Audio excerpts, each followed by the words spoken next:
예, 입시교실 이어서 찍겠는데요. 이번에는 수능 선택형 수능 됐잖아요. 선택형 수능 중에서 수능 점수 산출 과정이 말도 많고 뭐 복잡한데 수능 점수 산출 과정에 대해서 좀 설명을 좀 드릴게요. 이걸 알아야지 이제 뒤에 제가 수능 정시 관련된 설명하는 걸 좀 이해하실 수 있거든요. 자, 전에 표준 점수 100분위 설명드린 건 잘 기억하고 계시고요. 이번에 수능 점수 산출 과정도 한번 잘 봤으면 좋겠습니다. 복잡합니다. 수능 점수 산출 과정은 단순해요. 작년 같은 경우는 수학이든 국어든 국어는 하나였고 수학 가형, 나형 이렇게 나눠져 있었어요. 그래서 수학 가형 점수, 나형 점수를 표준 점수로 바꾸는 과정은 되게 단순했거든요. 자, 표준 편차분의 원점수 빼기 평균 곱하기 20 플러스 100 이렇게 돼 있었어요. 자, 그런데 이게 올해는 공통 과목 점수, 그러니까 국어 같은 경우 76, 선택 24, 수학은 74, 26 이렇게 돼 있죠. 지금 3, 4월 성적으로 점수로 봐서. 자, 이렇게 됐을 때, 이, 예를 들면 이 74대 26이라는 이 점수에서 선택 과목 26점을 그냥 원점수 나온 걸 합산하지 않고, 여기서 합산을 안 하는 가장 큰 이유는 결국 선택형 수능에서 학생들이 선택형을 그냥 자연스럽게 선택을 하게 되잖아요. 그렇게 되면 아무래도 수학 같은 경우는 확률 통계를 미적이나 기하보다는 좀 많이 선택하고 이런 학생들이 자연계나 공대 쪽 진학을 계속 하게 됐을 때 대학 쪽에서는 좀 난색을 표했겠죠. 아, 미적분을 안 한 애가 어디 대학이야? 뭐 이런 식으로. 야, 와서 어떻게 배우려고? 기계공학과인데 기하를 좀 공부해야 되지 않겠냐? 수능도 좀 보고. 뭐 사실 이건 수능을 보는 것과 공부하는 거에 대한 좀 어떤 면에서 보면 동일시하면 안 되긴 하죠. 쉽게 말하면 기하를 배운다고 해서 반드시 기하를 수능으로 보라는 법은 없는 거죠. 예전처럼 그냥 이과 수학이 다 뭉뚱그려 넣어버렸으면 모르겠는데 지금은 학습 부담 경감이 필요하고 사실 2015년 개정교육과정이 수능식의 객관식 시험에 유리한 형태는 아니에요. 자, 그러다 보니까 어떤 면에서 보면 의뢰 보면 그 학습 부담 경감인데 수능은 봐야 되고 그러다 보니까 학생들이 공통 수학인 수원 수투를 22문제를 보고 선택 과목에서 8문제만 보는 형태로 바꾸는 거잖아요.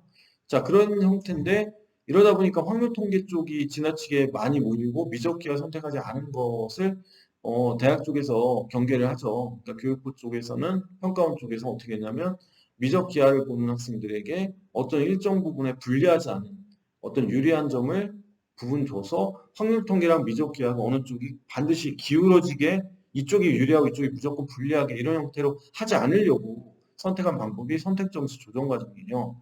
자, 한번 보시면 자, 이렇게 돼 있어요. 이게 지금 제가 만든 게 아니에요, 이거는. 이건 뭐냐면 사실 교육과정 평가원이 작년 6월에 예비문항이라는 거, 예시문항이라는 걸 발표했었어요. 2022학년도 수능 예시문항. 그 예시문항의 자료집의 앞부분에 이런 식으로 선택 과목 조정 점수 과정이라는 걸 겪는다. 이런 뜻이에요. 만든다라는 거예요.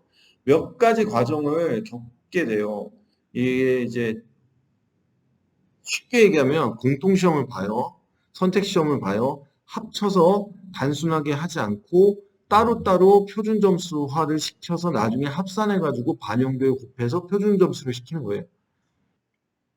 이걸 좀 구체적으로 보면 조정을 지금 첫 번째 1번 조정을 겪게 돼요. 1번 조정 과정이 이거거든요.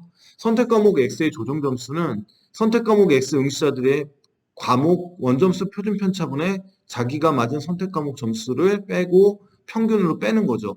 근데 여기에 뭘 지금 뭘 곱하냐면 선택 과목 응시자들이 즉 확통이나 미적 기하 응시자들이 공통 과목을 봤을 거 아니에요. 그 본 공통 과목 원점수의 표준 편차를 곱하고 거기다가 뭘 더하냐면 선택 과목 X 응시자들의 공통 과목 원점수 평균을 더한다라는 거예요.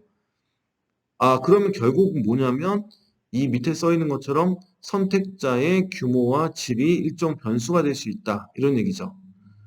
자, 변수는 첫 번째 선택자의 공통 과목 평균, 표준 편차, 난이도도 영향을 준다. 이런 뜻이에요.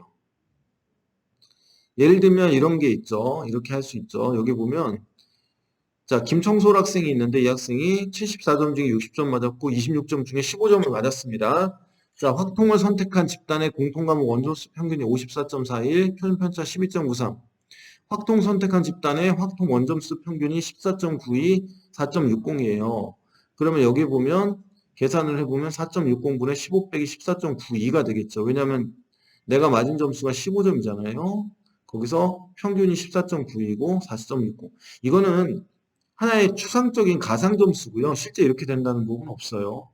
거기다 뭘 곱하냐면 표준편차 12.93을 곱하고 뭘 더하냐면 54.41, 즉 원점수 평균을 더한다는 거죠. 그래서 54.63이라는 점수가 나오게 됩니다. 54.63. 자, 이 점수가 나오면 여기서 뭐가 중요하냐면 표준편차와 평균인데 수학적으로 본다면 이 표준편차가 더 중요할 수 있어요. 근데 문제는 이 평균이 영향을 주기도 하는데 실제 3월달 시험에서는 이 표준편차에서는 확통보다는 미적보다는 기하가 더 컸어요. 그런데 원래 예상은 표준편차는 평균을 중심으로 흩어져 있는 정도니까 정확하게 얘기하면 평균점에서 점수 차이가 양극단, 즉 아주 잘 본 그룹과 아주 못 본 그룹으로 나눠지게 될 때 표준 편차가 커지는데 의례적으로 상식적으로 우리가 확률 통계가 더 클 걸로 예상을 했는데 실제 3월달 성적을 보니 확률 통계보다는 미적 기하가 표준 편차가 더 컸다. 그러면 평균은 뭐냐면 원점수 평균은 표준 편차와 달리 수학을 잘하는 학생들, 즉 공통 과목을 잘 보는 학생들이 높을 수밖에 없잖아요. 그렇다면 당연히 미적기 학생들이 확통사 학생들보다 수학적으로 유리하다라는 평가가 받으니까 그 학생들의 점수가 높게 되는데 그럼 둘 다 미적분 기하 학생들이 확통보다 유리해진다. 이런 거예요. 그 다음 두 번째 과정은 여기에다가 각각 도출된 점수 60점과 54점을 표준화시키고요. 여기에다가 공통과목 배점을 곱하는 거죠. 즉 74점, 이게 24가 26이죠. 저 못합니다. 26이에요. 0.74와 0.26을 곱하게 되는 거죠. 자, 그렇게 돼서 나온 점수가 있겠죠. 자, 이 수치에 오류가 좀 있긴 하지만 이건 잘 보시면 되죠. 그래서 0.74와 0.26을 곱하고 나중에 다시 표준화 과정을 겪어서 나온 점수가 이게 최종적인 점수다. 이렇게 생각하면 됩니다. 자, 그러니까 여기서 주의해야 될 게 있어요. 확률 통계랑 미적 기하를 이렇게 선택 과목을 그냥 반영하지 않고 조정 원점수라는 과정을 거치는 가장 큰 이유는 결국 놓고 보면은 이 확통으로 학생들이 이동하는 것, 지나치게 쏠리게 되는 것을 막기 위함인데 문제는 미적하고 기하 선택자들이 유리하든 확통 선택자가 유리하든 어느 한쪽이 지나치게 유리해지는 걸 막기 위해서 두 단계나 세 단계 정도의 조정 과정을 넣어놨던 거죠. 특히 선택 과목의 첫 번째 조정 점수에서 선택 조정 원점수 산출해서 선택 그룹, 즉 미적 그룹, 확통 그룹, 기하 그룹이 본 공통 과목 점수, 공통 과목의 표준 편차 평균점을 곱하고 더하는 과정에서 어느 정도 대학에서는 아니, 평가원에서는 확률 통계 표준 편차가 좀 크고 공통 과목, 평균은 미적 기하가 높아서 서로 간에 어느 정도 균형을 이루고 상쇄되는, 즉 한쪽이 지나치게 유리하지 않게 되는 효과를 노리려고 했는데 실제로 3월달 성적을 놓고 보면 전체적으로는 기하가 표준 편차가 제일 크고 그다음 미적, 그다음에 확통순으로 바뀌게 돼요. 그리고 당연히 지금 평가원은 밝히지 않았지만 우리가 예상하기에는 미적과 기하, 확통순으로 원점수의 표준 원점수의 평균이 높게 될 거라고요. 그렇게 되면은 전체적으로 이렇게 해서 표준 점수 산출하는 과정을 겪게 되면 당연히 누가 유리하다? 미적 선택자 학생들이 확통 선택자보다 유리해지게 돼요. 그래서 이 강 말고 그 다음 강에 찍은 걸 보면 점수가 무려 원점수로는 20점 정도 차이가 나요. 근데 이거 20점 정도 날 수 있어요. 예전에 보면 2002년에서 2004년도까지 시험을 같이 봤던 애가 있어요, 수능을. 그 해에는 21문제를 같이 보고 9문제를 별도로 나눠서 봤는데 옛날이에요, 정말. 근데 그 시절에도 수학, 미적, 문과, 이과로 나눴었죠. 그때 문과, 이과 차이가 상위 50%에서는 18점, 19점씩 났어요. 그러니까 이렇게 날 수가 있다라는 거죠. 자, 그런데 이게 평가원이 정말 예상한 거냐? 아니면은 정말 예상이 아니라 시험 문제를 냈는데 교육청이나 평가원에서 냈는데 이게 예상 범위를 벗어난 거냐는 지켜봐야 돼요. 평가원은 공통끼리 같이 보는 즉 확통, 미적, 기하 선택자가 같이 보는 이 스물두 문제의 난이도는 쉽게 낼 생각이 없을 수도 있어요. 예를 들면. 왜냐하면 그건 같이 보는 거니까. 여기서 확통 학생들이 성적이 낮은 거는 예상만 하는 거예요. 평가원이 그걸 따로 분리해서 설명을 안 해요. 쉽게 말하면 공통 과목과 선택 과목의 각각의 평균과 편차를 제시해 주지는 않는 거죠. 그래도 분명히 공통 과목도 미적기하 학생들이 확통 학생들보다 잘 볼 거라 예상했지만 지나치게 차이가 난다. 그러면 확률 통계 학생들이 공부를 안 한 거라고 봐야 돼요. 근데 이 공부를 안 하는 학생들을 어느 정도 균형을 맞춰서 높여놓고 공부 잘하는 학생들이 그냥 차이를 좁혀놓을지 아니면 그냥 둘지 이거는 좀 지켜봐야 된다는 거죠. 자, 그래서 다시 설명하면 이렇게 깔끔하게 되죠. 여기서 제일 중요한 거는 내 점수는 높고 표준 편차는 높아야 되고 내가 본 과목이 내가 본 미적 확통 선택자들이 각각 본 공통 과목 점수의 표준 편차는 높고 과목 평균도 높을 때 내 점수가 제일 높아져요. 이게. 자, 그러나 실제로는 공통 과목의 표준 편차가 높으면 선택 과목 조정 점수는 높아진다. 당연히 맞는 말이고요. M자형 분포는 과거 문과 수학에서 자주 나타나던 건데 M자형은 뭐냐면 평균이 가운데면 예를 들면 100점이 평균이면 표준 점수 100점이 그러면 양쪽 극단 시험 잘 본 학생과 못 본 학생들이 좀 많을 때 M자가 되는 거죠. 평균이 가운데가 낮은 거예요. 3, 4, 5등급의 수치가 좀 낮고 비중이 그러니까 비중이 낮죠. 원래 비율은 다 나눠져 있지만 그 점수대에 속하는 학생들의 수는 달라요. 그때. 아시겠어요? 자, 이렇게 된다. 따라서 수학 나형은 표준 편차가 높게 나올 확률이 높다는데 실제로 3월 달에는 안 그랬다고 했죠. 자, 그 다음에 4번 특정 과목 응시자의 공통 과목 평균이 높을수록 선택 과목 조정 점수는 높아진다. 맞죠, 이거는? 자, 그런데 이게 어느 정도 밸런스를 맞추려면 공통 과목의 평균 및 표준 편차에 많은 차이가 발생하지 않아야 돼요. 그럼 내가 뭐라고 했어요, 좀 전에? 그렇다면 공통 과목 시험을 평이하게 내는 수밖에 없는데 과연 그렇게 할지는 좀 지켜봐야 돼요. 자, 이렇게 공통 과목과 선택 과목을 나누는 상태에서 국어하고 수학, 특히 수학을 중심으로 선택 과목의 조정 점수 원점수 과정, 조정 원점수 과정이라는 걸 받고 이것이 나중에 표준 점수 도출되는 과정을 두세 단계 동안 꼼꼼히 봤죠.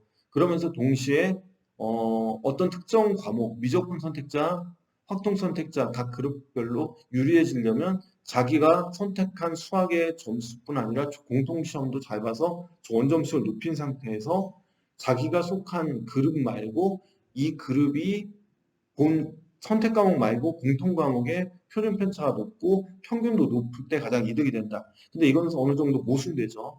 그래서 확률 통계를 선택한 학생들은 확률 통계는 잘하는 학생과 못하는 학생이 나눠져 있을 테니까 이 학생들이 즉 확률 통계를 선택한 학생이 예를 들면 60%예요, 전체. 그럼 42만 명 중에 60%다. 그러면 한 25만 명 정도의 학생이 잘하는 학생, 못하는 학생이 나눠지게 되면 평균을 중심으로 좌우가 무너지게 되면서 표현 편차가 커지게 되죠. 그러면 이들은 곱할 때, 즉 쉽게 말하면 공통 과목의 표준 편차 곱하기에서 확률 통계에 유리해요. 대신 미적과 기하는 평균점 선택에서 유리해질 거다라고 했는데 이게 과연 맞게 되는지 안 되는지는 좀 봐야 된다는 거죠. 앞으로 평가원에서 어떻게 출제할지도 내용을 좀 봐야 되는 겁니다. 아시겠죠? 자, 이렇게 해서 설명을 좀 드린 거예요. 아시겠죠? 이렇게 해서 이렇게 되는구나. 그 다음에 제가 올린 내용들 한번 보시면 이해가 좀 되실 거예요. 복잡하니까 몇 번을 돌려보셔야 돼요. 그리고 중요한 거는 현재 진행형이에요. 아직 확정된 거 아닙니다. 어떻게 나올지는 6월, 9월 평가원을 거치면서 봐야 되고 재수생들이 없는 상태에서 지금 3월과 4월만 가지고 이야기하기엔 매우 섣부르죠. 그래서 재수생들이 들어가는 6월, 9월 평가원 시험의 난이도를 보면서 평가원이 합리적인 판단, 누구도 그렇게 크게 피해를 보지 않는, 어쨌든 완벽하게 누구도 손해보지 않을 수는 없지만 손해보는 사람 제일 적게 하는 형태로 만들었으면 좋겠습니다. 수능을 알겠죠? 자, 이상입니다. 내용이 도움이 되셨다면 구독과 좋아요, 알람 설정까지 다음에 만나요.